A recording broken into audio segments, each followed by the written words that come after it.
Hi hello నమస్తే welcome to hit TV. ఈ రోజు ఎన్నో విషయాలు మాట్లాడడానికి మనతో పాటు ఉన్నారు ది ప్రముఖ సోషల్ యాక్టివిస్ట్ మరియు విమెన్ ఎంపవర్మెంట్ కోసం ఎప్పుడు తన వంతు కృషి శ్రమ చేస్తూనే ఉంటారు ఆవిడ. సో తను ఎవరో కాదు, మనందరికి తెలిసిన వ్యక్తే కృష్ణకుమారి గారు. నమస్తే మేడం. నమస్తే. సో ఈ విషయాలన్నీ వారి మాటల్లో తెలుసుకుందాం. మ్యామ్ చెప్పండి, ఇక్కడ అయితే మనకు 2 తెలుగు రాష్ట్రాలలో తోబుట్టులు ఎవరైతే ఇటు వైఎస్ జగన్ కావచ్చు, షర్మిల కావచ్చు, కవిత, కేటీఆర్ అసలు ఇన్స్పిరేషన్ గా ఉండాల్సిన వాళ్ళే రాజకీయ పదవుల కోసం కొట్టుకోవడాలు అవి అయితే జరుగుతూనే ఉంటున్నాయి. సో ఇవి ఆస్తి కోసమా పదవుల కోసం అనే విషయానికి వస్తే ఇది పక్కన పెడితే మాత్రం ఇప్పుడు ఏదైతే వైఎస్ షర్మిల ఉన్నారు కదా, సో వాళ్ళ కొడుకు రాజారెడ్డి ఖచ్చితంగా అంటే పాలిటిక్స్ లో వస్తారు అని చెప్పేసి అయితే రీసెంట్ గా ఒక ప్రెస్ మీట్ లో రిలీజ్ చేశారు. అది ఎంతవరకు కరెక్ట్ అంటారు? ఇప్పుడు ఆవిడ మొన్న బాబు గారు వస్తారు అని చెప్పి మాట్లాడింది. అసలు ఆ మాటే కొంచెం ఎబ్బెట్టుగా ఉంది. బాబు గారు అంటే ఎవరికి బాబు గారు? ఎవరికి బాబు గారు? రాజారెడ్డి, నా కొడుకు రాజారెడ్డి రాజకీయాల్లోకి రాబోతున్నాడు అంటే చాలా బాగుంటది. బాబు గారు అంటే ఇంతకు ముందు వాళ్ళ అమ్మ కూడా జగన్ బాబు అని చెప్పి మాట్లాడేవాళ్ళు. ఆవిడ కూడా వీళ్ళకి ఏంటి అంటే వీళ్ళ కడుపును పుట్టేసరికి వాళ్ళు ఏదో ఎక్కడి నుంచో ఏదో గోవర్ధన పర్వతాన్ని చేతిలో మోసుకొచ్చిన వాళ్ళలాగా కనిపిస్తారు. కానీ వీళ్ళకి వాళ్ళు కూడా సామాన్యమైన పౌరులే. మీ ఇంట్లో పుట్టారు కాబట్టి వాళ్ళు గొప్పవాళ్ళేమో గాని వాళ్ళు పుట్టిన తర్వాత గొప్పతనాన్ని ఏమి సంతరించుకుంటే అప్పుడు గొప్పవాళ్ళు. పుట్టుకతో ఎవ్వరూ అందరూ ఒకేలానే పుడతారు. కానీ పుట్టిన తర్వాత ఏం చేశాం? ఇప్పుడు 6 అడుగులు పొడుగున్నారు. 6 అడుగుల పొడుగు లో మీ ప్రమేయం ఏమీ లేదు. అవి మీ జీన్స్. మీరు పుట్టారు అట్లా. కానీ పుట్టాక ఏంటి చేశారు? ఏం సాధించారు? ఏం చదువుకున్నారు? ఏం పని చేశారు? మీ వల్ల నలుగురికి మంచి జరిగిందా, చెడు జరిగిందా, ఏం జరిగింది అనేది మీరు. కానీ ఈ తల్లులు ఉన్నారు కదా, ఈ తల్లులకి ఎలా ఉంటది అంటే మా కొడుకులు మా బాబులు అసలు పురుషాధిక్యతని మోసేదే ఈ తల్లులు. నన్ను అడిగితే దాన్ని మనలో ప్రవేశపెట్టేది సమాజంలో పురుషులే కావచ్చు కానీ దాన్ని మోస్తుంది మటుకు స్త్రీలే. అది వాళ్ళకి నష్టం అని తెలుసో తెలీదో ఏమో తెలియదు కానీ వీళ్ళు దీన్ని పల్లకీలాగా మోస్తున్న బోయిలు మాత్రం స్త్రీలే. నేను అలాగే చూస్తాను. సరే, ఏది ఏమైనా షర్మిల కొడుకు రాజారెడ్డి రాజకీయాల్లోకి వస్తున్నాడు, రానివ్వండి. ఎంతమంది రాలేదు రాజకీయాల్లోకి? భూమి పుట్టిన దగ్గర నుంచి ఎంతో మంది రాజులకి కొడుకులు వచ్చారు, ఆ కొడుకులు రాజులయ్యారు, కాని వాళ్ళు బాధపడ్డారు.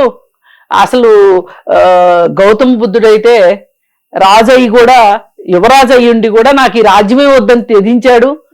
అశోకుడు మహా పరాక్రమశాలి, ఎన్నో యుద్ధాలు చేసి ఎందరినో చంపగలిగిన మహానుభావుడు. ఆయన నాకు ఇవన్నీ వద్దు అని చెప్పి అహింసా మార్గంలోకి వెళ్ళాడు. రాజులు వద్దు, రాజ్యాలు వద్దు అని చెప్పి తన పిల్లల్ని కూడా పంచశీల సిద్ధాంతాలని నలుగురికి బోధించమని చెప్పి వాళ్ళను కూడా ఆ విధంగా ఆయన ట్రైన్ చేసి దేశ విదేశాలకు పంపించాడు. ఇట్లా చాలా మందిని చూసాము. వాళ్ళ వీళ్ళేమి పెద్ద గొప్ప కాదు. సరే, ఏది ఏమైనప్పటికీ రాజకీయాల్లోకి వస్తూ ఉంటే ఎవరొచ్చినా స్వాగతమే. ఎందుకంటే ఒక రకంగా సమాజం ఇవాళ రాజకీయాల్ని చాలా అంటరాని విషయంగా చూస్తున్నాయి. ఏ చిన్నపిల్లలైనా సరే కల్మషం లేని వయసులో నువ్వేమవుతావు అంటే టీచర్ అంటాడు ఫస్ట్, తర్వాత సినిమా యాక్టర్ అన్నా అవుతానంటాడు, లేదంటే లాయర్ అవుతానంటాడు, లేదంటే పోలీస్ అవుతానంటాడు. నేను రాజకీయ నాయకుడు అవుతానని మట్టుకు అనరు. ఎందుకంటే వాళ్ళకి పెద్ద రాజకీయ నాయకులు అంటే తెలియకపోవడం కొంతను, ఇష్టం లేకపోవడం కొంత. సరే, రాజకీయాలని ఎవరు ఎంచుకుంటున్నారు ఇవాళ అని చూస్తే గనక ఇవాళ అందరికీ ఒకటి అర్థమైపోయింది. ఏంటి అంటే ఈ రాజకీయాలు సాధారణ ప్రజలకి అనువైనవి కావు, అవకాశాన్ని ఇచ్చేవి కావు.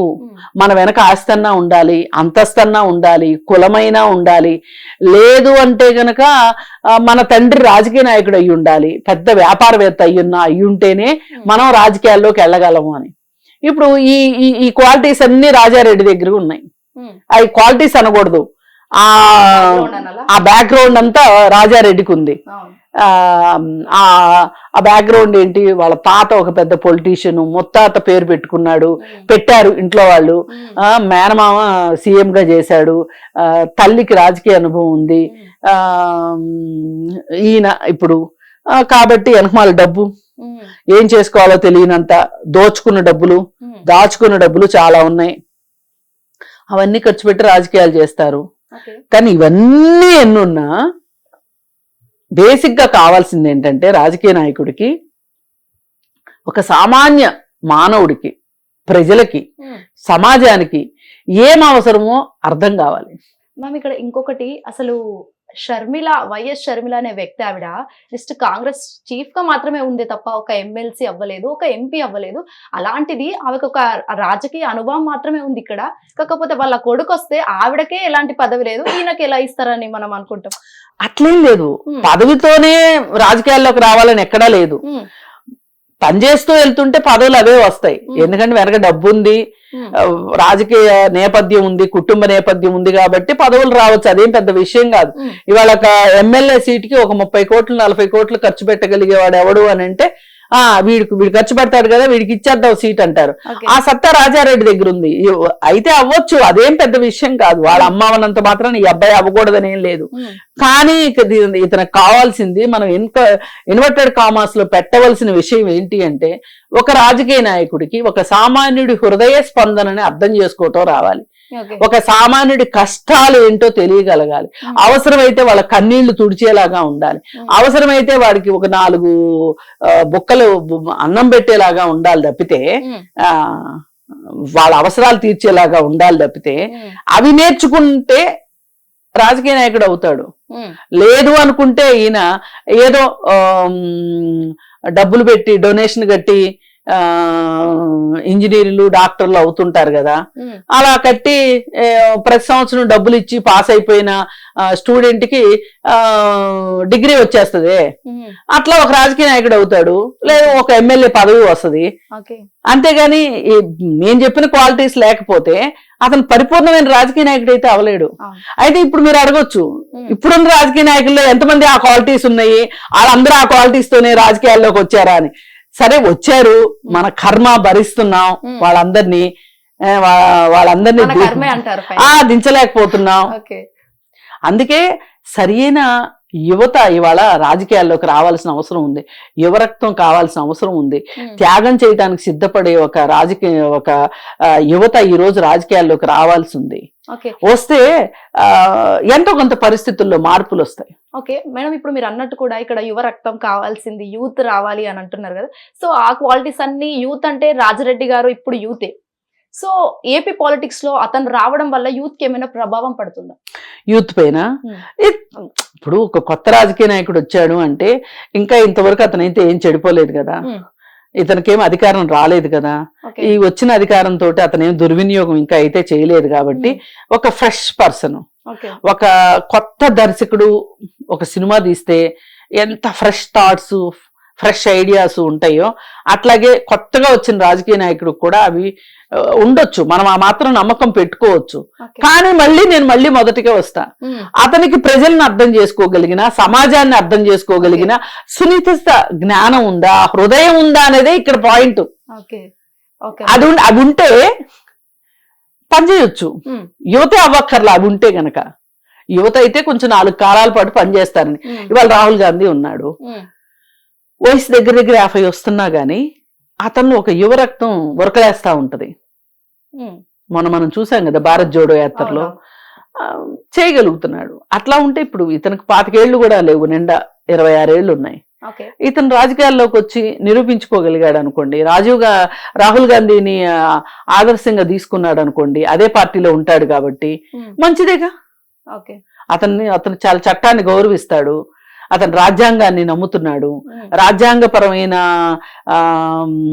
ప్రజాస్వామ్యాన్ని బతికించాలి అని చెప్పి కూడా అతను పాదయాత్ర చేసిన వాడు రాహుల్ గాంధీని ఆదర్శంగా తీసుకున్నాడు అనుకోండి రాజారెడ్డి, మంచిదేగా. అవకాశం అయితే ఉంది కదా, ఇంకా అతను చెడిపోలేదు కాబట్టి. ఈ రాజకీయాల్లో ఇంకా పదవులు అయ్యి వచ్చి దుర్వినియోగం చేయలేదు కాబట్టి ఫ్రెష్ గా ఉన్నాడు కాబట్టి ఏమైనా ఇప్పుడు ఈ థాట్స్ వస్తే 4 కాలాల పాటు ఇప్పుడు వాళ్ళ తాత జనహృదయ నేతగా ముద్ర వేసుకుని ఉన్నాడు. ఎవరు? వైఎస్ రాజశేఖర రెడ్డి గారు. ఆయన వైఎస్ రాజశేఖర రెడ్డి గారికి ప్రియమైన మనవడు ఈ అబ్బాయి.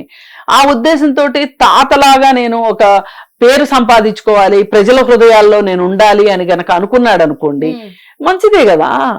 ఒక మంచి లీడర్ వస్తానంటే ఎవరు కాదంటాము. ఇన్ కేస్ అంటే ఇక్కడ తాతలా కాకుండా మామయ్య దారిలో తప్పుడు దారిలో పోతే అప్పుడు ఎలా మనం చూడొచ్చు? అంటే ఇప్పుడు వాళ్ళ మామయ్య ఎందుకు అలా అయ్యాడు అంటే వాళ్ళ నాన్నకి అధికారం ఉంది కాబట్టి అయ్యాడు. ఇప్పుడు ఈ అబ్బాయికి ఇంకా ప్రస్తుతం అధికారం లేదు కదా, ఈ అబ్బాయికి లేదు, వీళ్ళ నాన్నకి లేదు, ప్రస్తుతం వాళ్ళ తాత లేనే లేడు, మేనమా ఉన్న సయోధ్య లేదు. ఇంక ఇతను ఏం చేస్తాడు పాపం చెప్పండి? అధికారం వచ్చినప్పుడు సంగతి చూసుకుందాం. ఒకవేళ ఏమైనా ఇతను ఈ మంచి లక్షణాలను పుణికి పుంజుకున్నాడు అనుకోండి, ఒక నేతగా ఎదిగాడు అనుకోండి, మొత్తానికి విగ్రహం అయితే బానే ఉంది, విగ్రహ పుష్టి నైవేద్య నష్టి అయితే ఎవరు ఏం చేయలేము, కానీ చూడ్డానికి అయితే ఆకర్షణీయమైన రూపము, మంచిగా ఉన్నాడు, బ్రెయిన్ కూడా బాగుంది అనుకోండి, సంతోషం. వెల్కమ్ చెప్దామండి. ఎవరు వచ్చినా సరే, రాజకీయాలు ఏ కుటుంబానికో ఏ వ్యక్తికో లేకపోతే వాళ్ళకో సంబంధించినవి కాదు. ఎవరైనా సరే మన భారతదేశ పౌరుడు అవటమే రాజకీయాల్లో పోటీ చేయడానికి అవకాశం ఉంది. అందుకని చెప్పి హిట్ టీవీ యాప్, ఇందులో short news, live news, entertainment shows, movies, digital magazines తో పాటు మీ జిల్లా వార్తలను కూడా ఫ్రీగా చూడొచ్చు. ఇంకెందుకు ఆలస్యం? వెంటనే హిట్ టీవీ యాప్ ని డౌన్లోడ్ చేసుకుని ఫ్రీగా ఎంటర్టైన్మెంట్ పొందండి. Hit TV app. Hit TV app. Please download hit TV app. Hit TV app ని ఫ్రీగా డౌన్లోడ్ చేసుకుని ఎంజాయ్ చేయండి. మీకు నచ్చిన ఎంటర్టైన్మెంట్ కోసం హిట్ టీవీ యాప్ ని ఫ్రీగా డౌన్లోడ్ చేసుకుని ఎంజాయ్ చేయండి. హిట్ టీవీ యాప్ ని డౌన్లోడ్ చేసుకుని ఆస్వాదించండి, ఆశీర్వదించండి. ఇంతమంది సెలబ్రిటీలు హిట్ టీవీ యాప్ ని డౌన్లోడ్ చేసుకోండి అని చెప్తున్నారంటే ఎంత మంచి యాప్ ఆలోచించండి. అమెరికా అమెరికా అమెరికా అమెరికాలో చదవాలనుకునే వాళ్ళకి విశ్వసనీయమైన పేరు మన శౌర్య కన్సల్టెన్సీ. UK లో 1 year masters, UK లో 1 year masters, 2 years work permit up to 5 years visa. Contact Saurya Consultancy. Contact 89851 89851.